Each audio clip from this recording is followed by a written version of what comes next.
This episode of How To Camera is sponsored by Squarespace. In this week's episode of How To Camera, we're talking about shutter speed.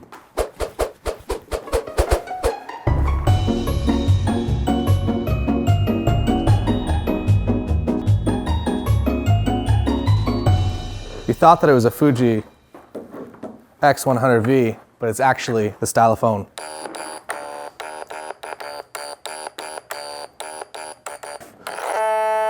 We're gonna get rid of this. We're gonna use a camera. Welcome to this week's episode. We're talking about shutter speed specifically, and behind me we are going to set up the most amazing piece of technology that you've ever seen. What are we gonna call it? The advanced green screen transporter to the future. People get really advanced when purchasing green screens, and they get really into the process of actually buying a green screen that's completely functional. We've purchased this blue tarp for $4. You could also just buy green or blue paint. The idea with a green screen is basically that you want to just have a color that's not on yourself. So you're keying out this and making this disappear to transparent. And then all of this color, which is green and black and face color, is gonna be there on the screen. However, my pants will probably disappear. Shutter speed. Shutter speed. There you have it. I don't know if this is going to work as well as I want it to. It needs to be a little tighter up at the top. We're professionals here at the studio. I think that'll be fine, right? It's reflective. You're not supposed to have a reflective green screen because some of this is going to be white because it's just going to reflect back at you, and those pieces are not going to disappear. But anything that's blue will disappear. Just might have to underexpose it a bit. Fix it in post.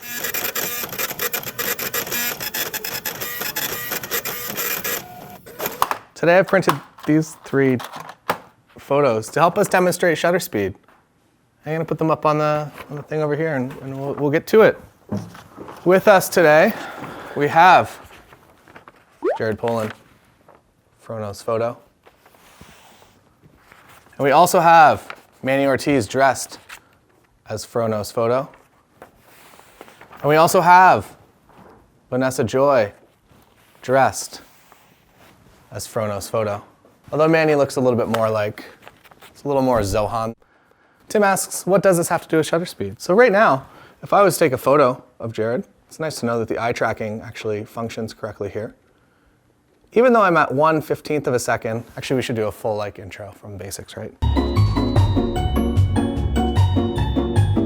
What shutter is at a very basic level, it is the blades inside here opening and closing at rapid rates, really fast rates, up to 1/8000th of a second to just let that little bit of light in. And that light goes into the sensor, which is in the camera here, which makes your image on the back of the screen. So shutter speed is actually just how long the shutter is physically open for. So as you can imagine, if your subject's moving, you want a faster shutter speed. But with that, it means less light is going to be let in, which means, as we spoke to in the camera basics, that you're gonna have to open up your aperture to let more light physically in, as well as increase your ISO sensitivity. Now, as a brief demonstration here, even though I am shooting this Fuji X100T at something like 1/30th of a second, because no one's moving, Jared's nice and sharp. Introducing a little bit of movement here on Manny, and now shooting all of a sudden at something like 1/30th of a second, he's blurry. And now over here to Vanessa, if I'm shooting at 1/30th of a second and she is completely still, however I am moving the camera, it's gonna be a little bit blurry because of the camera, when the shutter's open, if you move the camera, it's a blurry image. Here we are in the advanced teletransponder of the future, where my legs disappear because they're the same color as our blue tarp screen. Right now we're going to head to Iceland, which is one of my favorite countries in the world, and I'm going to demonstrate to you what a long shutter speed looks like in regards to photographing a waterfall when you actually want that slow shutter speed. We're here at a waterfall, and I'm going to show you how to do a long exposure. I have my little travel Manfrotto tripod on. I love this tripod specifically because it fits easily in carry-on luggage or on the side of your Peak Design backpack. And I have the 14 to 30 millimeter lens on my Nikon Z6 with a 10-stop ND. Let's go take some photos, and I'm going to be trying to do a 10-second exposure. I don't normally like to clog up a pathway for other tourists, but today it's not very busy here. So I'm going to set this down quickly. And I'm gonna try a few exposures here before more people show up. This is an 8-second exposure, f4, 100 ISO with a 10-stop neutral density filter. on the waterfall. So with this jacket, we're actually going to do one more slow shutter speed example by photographing taxi cabs in the Shibuya Scramble, Tokyo, Japan. Let's go. We're out here at the Shibuya Scramble, which is the crossing of a lot of people. We were here last night to try to get some photos of the actual people. Tonight we're here to get some 1/30th of a second exposures of the older taxi cabs. So I'm gonna be doing panning shots as the taxis go by, and I'm trying to get one of the yellow ones or the green ones or something that is a more vintage Japanese taxi rather than the newer Tokyo Olympics ones. So yeah, there's a lot of variables, a lot of randomness. It's raining, which I actually kind of like because it's making the ground here a lot more reflective and bringing the light back up. And when you are doing these types of shots, you either want to put your vibration reduction, your in-body stabilization, either into sport mode or off entirely. I turned mine off entirely, and I'm just doing my best to kind of keep steady as I roll through. There's a lot of opportunities here. Pretty hit or miss. I like that one, but the composition's a little bit wrong. If it would have been back there, it would have been a lot better, but completely obstructed by a van. Also, I don't feel bad being out here in the rain. As you can see, there's lots of rain on my LCD because everything is properly weather sealed, so I'm not stressed about that. Here we go.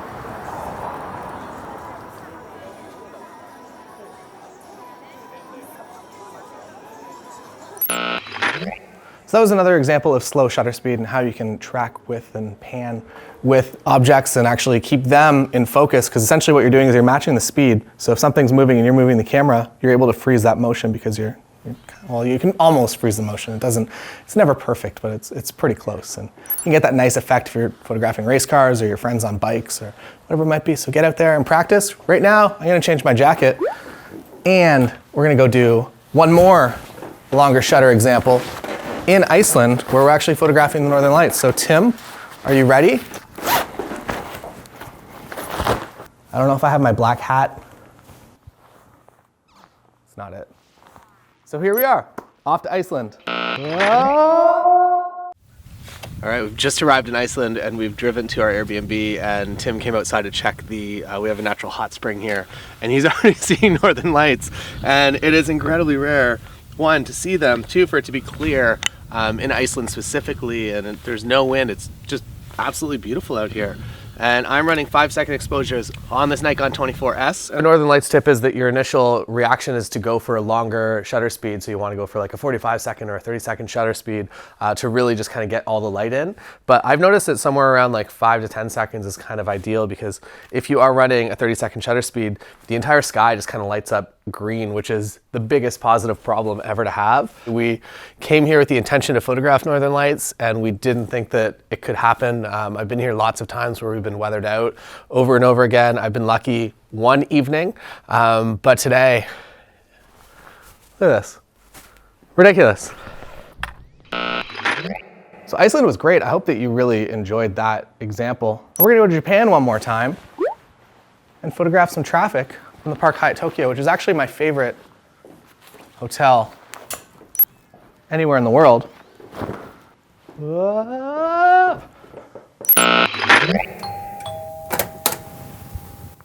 Welcome to the Park Hyatt Tokyo. Oh, hello there. You might recognize me as Scarlett Johansson in the film Lost in Translation.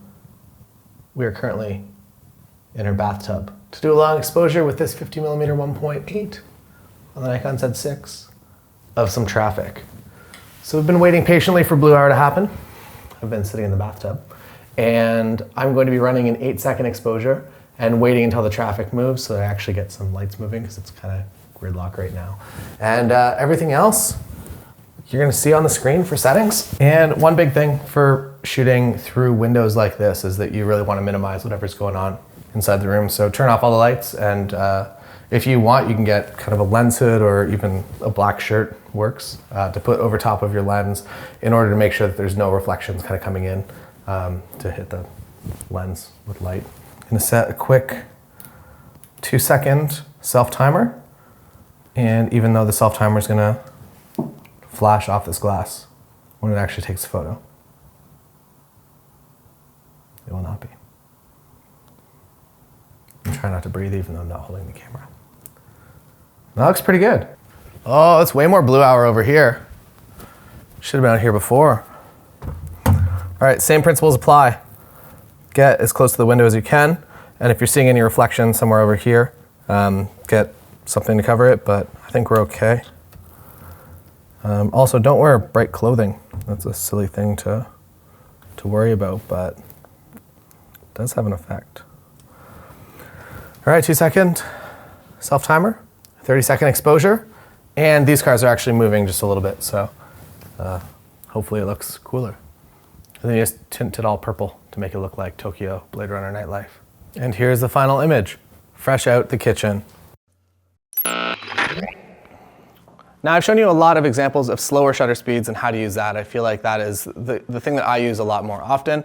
When I am using a higher shutter speed, it's kind of just my normal day that I'm out photographing people either at a wedding or at some sort of portrait session. And essentially what I want to do is I want to keep that shutter speed around at least what the focal length of the lens is. So that means if I'm shooting an 85mm lens, as a bare minimum, I want to be photographing at 1/85th of a second, or maybe 1/100th of a second, to round up a little bit.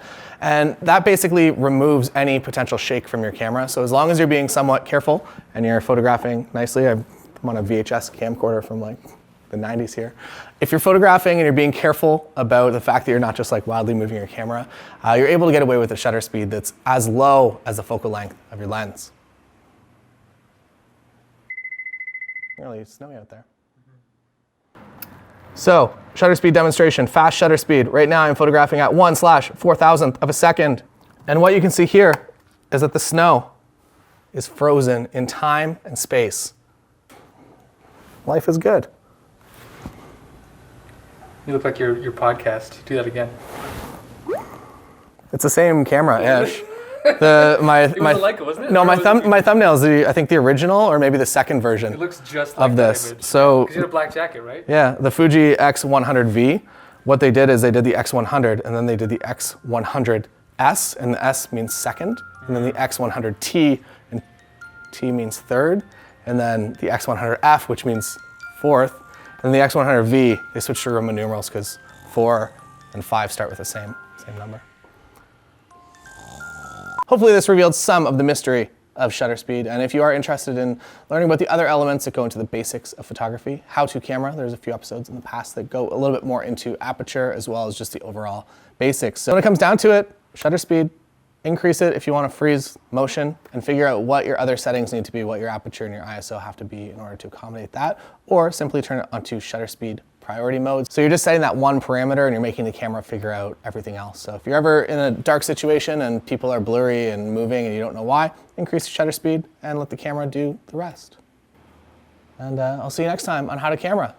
How to Camera is a how-to camera or How-to Camera is sponsored by Squarespace. If you're a photographer and you're interested in getting a website, there's a link in the description below that takes you to squarespace.com/TaylorJackson, and you can start your 14-day trial for Squarespace. And the reason that I love Squarespace is how easy it is to set up a photography website. Everything is just geared and ready to go for a photography portfolio, and that is across all devices as well. So you upload your photos, you add your text, and you're good to go. It's the easiest way to just create a website and just have it work over all platforms. That's the thing that I've loved the most about all of my websites being on Squarespace, is the minimal upkeep and that you just kind of do it once and forget about it. And the startup process is incredibly fast. It's just, you just do it and it's done within a couple of hours. So Tim's laughing at me. I don't know, Tim, do you have anything to add about Squarespace? You just do it and it's done.